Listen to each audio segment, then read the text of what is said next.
Salam sejahtera, Prof. Mokhtar Fizam bin Mokhtar. Nama saya Lai William, nombor matrik saya 260628. Pada hari ini saya akan membuat sedikit pembentangan berkenaan dengan tajuk yang telah diberikan oleh Prof. Di mana tajuk dia adalah hak keistimewaan orang Melayu dan Bumiputera. Okey, seterusnya kita kepada slide yang pertama, di mana berkenaan dengan pengenalan. Di mana dalam Perlembagaan Malaysia ni telah termaktub salah satu perkara iaitu berkaitan dengan hak orang Melayu dan Bumiputera, dan perkara ini dinamakan sebagai perkara 153 dalam Perlembagaan Malaysia. Okey, yang kedua adalah yang di-Pertuan Agong. Yang di-Pertuan Agong ni telah dipertanggungjawabkan sebagai penjaga perlembagaan serta menjaga hak-hak orang Melayu dan Bumiputera di Malaysia ini. Baik, seterusnya antara sebab bagaimana kewujudan hak keistimewaan kepada orang Melayu dan Bumiputera adalah disebabkan kaum Melayu dan Bumiputera ketika itu memang agak ketinggalan dari segi dalam sektor ekonomi, pendidikan dan pelbagai bidang lah. Dan ini ialah salah satu cara bagaimana langkah diambil untuk mendekatkan jurang yang sangat ketara di antara kaum Melayu dan Bumiputera jika kita bandingkan dengan kaum Cina dan India dari pelbagai sektor. Okey, seterusnya Suruhanjaya Raid. Suruhanjaya Raid ini adalah hasil daripada rundingan London pada tahun 1956, di mana Suruhanjaya Raid ini merupakan satu Suruhanjaya yang bebas yang telah ditubuhkan pada bulan Mac tahun 1956. Di mana Suruhanjaya ini dia memang berperanan sebagai untuk mengubah perlembagaan tanah Melayu sebelum kita mencapai kemerdekaan. Di mana di sini di sini adalah pengerusi diketuai Suruhanjaya ini, pengerusi dia diketuai oleh Lord William Reid. Di mana dalam Suruhanjaya Raid ini dia terdapat 5 orang sebagai wakil, iaitu yang pertama adalah Lord William Reid sebagai pengerusi. Di mana Lord William Reid ni dia merupakan seorang hakim Mahkamah Rayuan England yang berasal daripada negara British. Yang kedua adalah Sir Evel Jennings, merupakan seorang peguam daripada negara Britain ketika itu. Yang ketiga adalah Sir William John Michael, merupakan seorang ahli politik daripada negara Australia. Yang keempat adalah Tuan B. Malik, merupakan seorang ketua hakim Mahkamah Tinggi dari negara India. Dan yang terakhir, yang kelima adalah Tuan Abdul Hamid, dia merupakan seorang hakim mahkamah daripada negara Pakistan. Okey, seterusnya Suruhanjaya Raid ini dia ditugaskan untuk mengubah perlembagaan negara Malaysia berdasarkan kepada pemerintahan secara demokrasi berparlimen. Dalam perlembagaan tersebut haruslah mengandungi 5 perkara, iaitu yang pertama, pembentukan sebuah negara persekutuan dengan sebuah kerajaan pusat yang berkuasa ke atas negeri-negeri yang berada di dalamnya. Yang kedua adalah bagi mengekalkan kuasa Raja-Raja Melayu. Yang ketiga adalah untuk menjaga kedudukan istimewa orang-orang Melayu harus dikekalkan tanpa menjejas hak kaum lain, seperti mana yang kita bincangkan ni. Okay, yang keempat adalah mengadakan seorang ketua negara yang dipilih di antara Raja-Raja Melayu, iaitu yang di-Pertuan Agong. Okey, yang kelima, bagi mewujudkan satu rupa bangsa bagi seluruh negara. Okey, wujudnya Perlembagaan 153 Perlembagaan Malaysia merupakan satu peruntukan yang mengenai untuk memberi jaminan kepada kedudukan istimewa orang Melayu dan Bumiputera termasuk negeri Sabah dan Sarawak. Okey. Di sini adalah proses Perlembagaan Malaysia perkara 153, di mana yang pertama, hak istimewa digubal berdasarkan laporan Suruhanjaya Raid. Seterusnya akan merangka perlembagaan sebelum Persekutuan Tanah Melayu. Kemudian wujudnya perkara 153 Perlembagaan Persekutuan adalah untuk memberi jaminan kepada kedudukan istimewa orang Melayu dan Bumiputera termasuk negeri Sabah dan Sarawak. Okey, ini adalah struktur dalam Perlembagaan Malaysia, di mana negara kita diketuai oleh Yang di-Pertuan Agong. Okey, seterusnya ini adalah 3 pengasingan kuasa, di mana yang pertama adalah eksekutif, yang kedua adalah perundangan, yang ketiga adalah kehakiman. Okey, Yang pertama eksekutif, di bawah eksekutif ni terdapat jawatan Perdana Menteri, Jemaah Menteri Kabinet, seterusnya kementerian dan jabatan. Yang kedua adalah perundangan mengandungi Parlimen, Dewan Negara, Dewan Rakyat, dan yang ketiga adalah kehakiman. Di bawahnya adalah Ketua Hakim Negara dan Mahkamah. Di mana perlembagaan ini merupakan kedudukan yang tertinggi. Tiada sesiapa yang boleh mengatasi kedudukan perlembagaan Malaysia. Baik, seterusnya kita akan saya akan terangkan tentang konsep kontrak sosial 1955, di mana kontrak ini ditubuhkan disebabkan imigran pekerja asing dari negara China serta India semasa di bawah era jajahan British. Pada masa itu mereka ingin hak kerakyatan.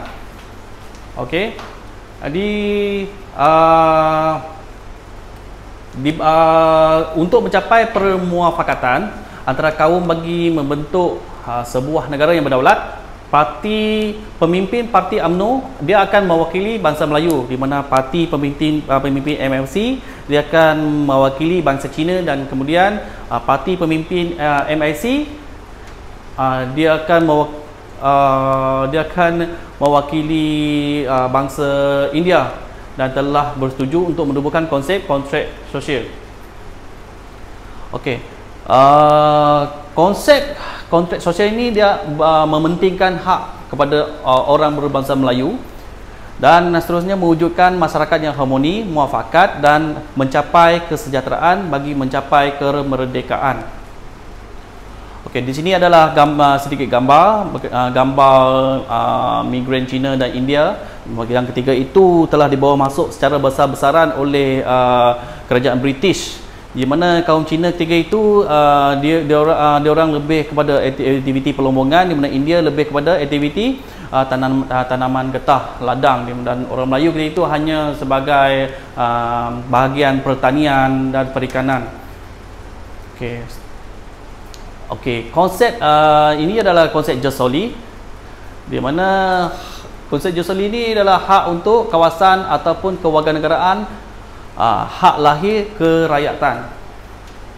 Okey, oleh kerana syarat kemerdekaan yang telah diberikan oleh pihak British ketika itu bagi mencapai permuafakatan antara penduduk tempatan dan imigran serta berkenaan dengan hak keistimewaan, hak kewarganegaraan harus dipersetujui dengan adil dan saksama.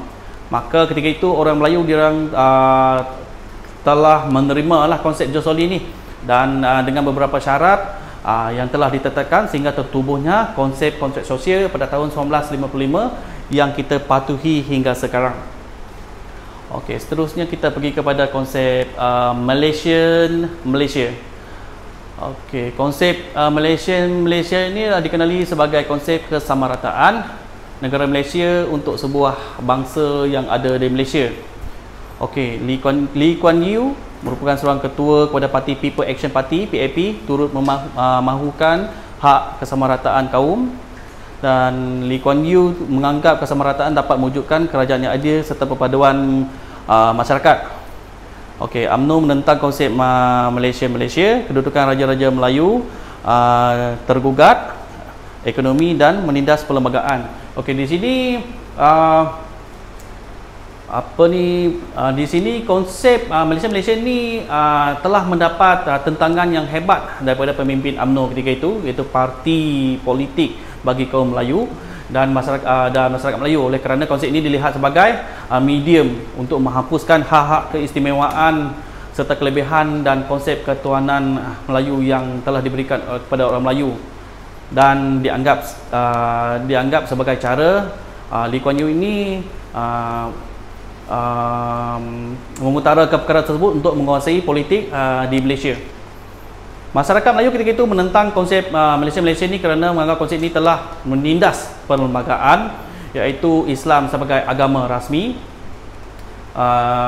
Seterusnya di samping itu dia orang juga tidak setuju dengan dasar ekonomi baru yang telah diperkenalkan. Maka konsep ini dikatakan turut mengetepikan institusi berraja dan majlis raja-raja Melayu. Dan Lee Kuan Yew pernah mempersoalkan Melayu sebagai penduduk jati di Malaysia dan menyatakan orang Melayu juga merupakan pendatang seperti bangsa-bangsa yang lain, seperti contohnya bangsa Cina dan bangsa India lah. Dan semua kaum patut diberikan, menurut Lee Kuan Yew ni, semua kaum ni patut diberikan kesamarataan. Dan hal ini dilihat telah mencabut perlembagaan yang telah dibentuk, iaitu Perkara 153 Hak Keistimewaan Orang Melayu dan Bumiputera. Keadaan ini telah membuatkan perpisahan Singapura dan Malaysia secara rasminya telah diumum oleh Tunku Abdul Rahman ketika itu pada tahun 1965. Baik, seterusnya kita kepada konsep Ketuanan Melayu. Hak untuk menguasai dan memerintah sesebuah negeri, dan orang Melayu adalah tuan kepada tanah Persekutuan Tanah Melayu.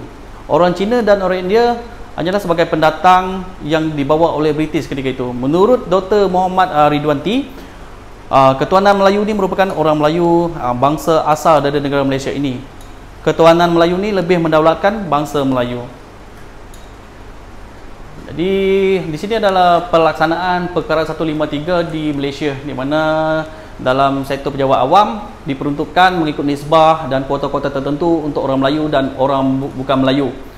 Okey, dalam ekonomi pula Melayu dan Bumiputera dia lebih mudah untuk mendapatkan lesen-lesen, permit dan kebenaran tertentu untuk menjalani aktiviti perusahaan dalam pelbagai bidang seperti pertanian, perniagaan dan penternakan. Dia ada bantuan daripada pihak kerajaan. Okey, seterusnya tuan tanah. Tanah adat hanya dimiliki oleh orang Melayu dan Bumiputera. Keluasan pembukaan tanah diutamakan kepada orang Melayu, di mana orang yang bukan Melayu berbangsa Cina di India ni dia tak ada keistimewaan tersebut. Dan beasiswa, peruntukan beasiswa ni orang Melayu seperti beasiswa JPA. Peristiwa 13 Mei, seperti yang kita ketahui, peristiwa hitam ni memang telah berlaku di negara Malaysia.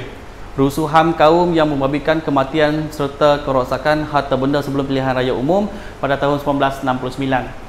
Jadi Parti Gerakan dan DAP, Parti Progresif Rakyat, membangkitkan isu bahasa Melayu ketika itu sebagai bahasa kebangsaan serta hak keistimewaan orang Melayu dan Bumiputera. Ketika itu parti tersebut dia orang tak setuju dengan hak keistimewaan orang Melayu. Pada pilihan raya pada tahun 1969 yang mengumumkan kemenangan calon daripada Parti Gerakan iaitu Tan Chee Koon mengadakan peralatan dan slogan penghinaan ke atas orang-orang Melayu. Jadi pada 13 Mei pada tahun yang sama pula, UMNO juga telah mengadakan perarakan untuk membalas perarakan Parti Gerakan. Dan berlakulah rusuhan terjadi, maka tercetuslah kejadian bunuh-membunuh di antara kedua-dua kaum Melayu dan Cina. Majlis Gerakan Nasional dikenali sebagai Megaran, seramai 196 orang mangsa telah maut dan 439 orang telah tercedera semasa berlakunya peristiwa ini. Penolakan ICED dikenali juga sebagai Konvensyen Penghapusan Semua Bentuk Diskriminasi Kaum. Satu platform Persatuan Bangsa-Bangsa Bersatu. Penolakan ICED disebabkan untuk melindungi kedaulatan dan kuasa Majlis Raja-Raja dan memelihara keluhuran perlembagaan, keistimewaan orang Melayu dan Bumiputera serta kedudukan agama Islam. Baik, ini adalah analisis kekuatan dan kelemahan. Analisis dari bahagian kekuatan.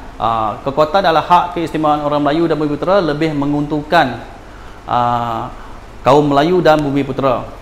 Tetapi kelemahan dia adalah boleh menggugat sedikit perpaduan kerana hak istimewa lebih kepada kaum Melayu. Jadi kekuatan seterusnya ada perlindungan kepada institusi sistem beraja dan Majlis Raja-Raja Melayu dan mengekalkan konsep Ketuanan Melayu. Kelemahan dia adalah diskriminasi kaum dan penolakan ICED. Jadi diorang tentang.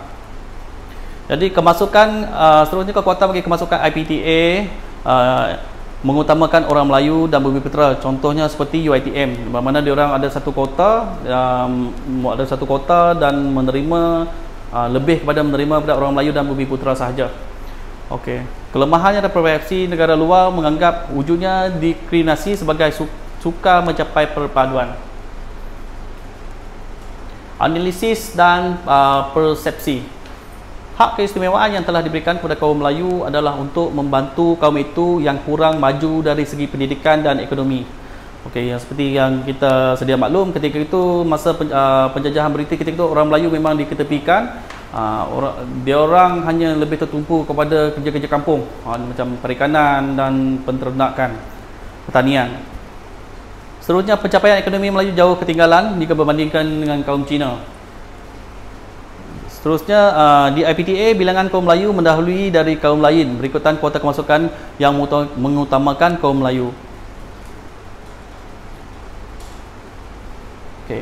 Cadangan penambahbaikan, didikan dan penjelasan prinsip rukun negara yang kita perlu terapkan, iaitu prinsip rukun negara. Okay. Keluhuran perlembagaan ini bermakna perlembagaan Malaysia adalah kedudukan yang tertinggi.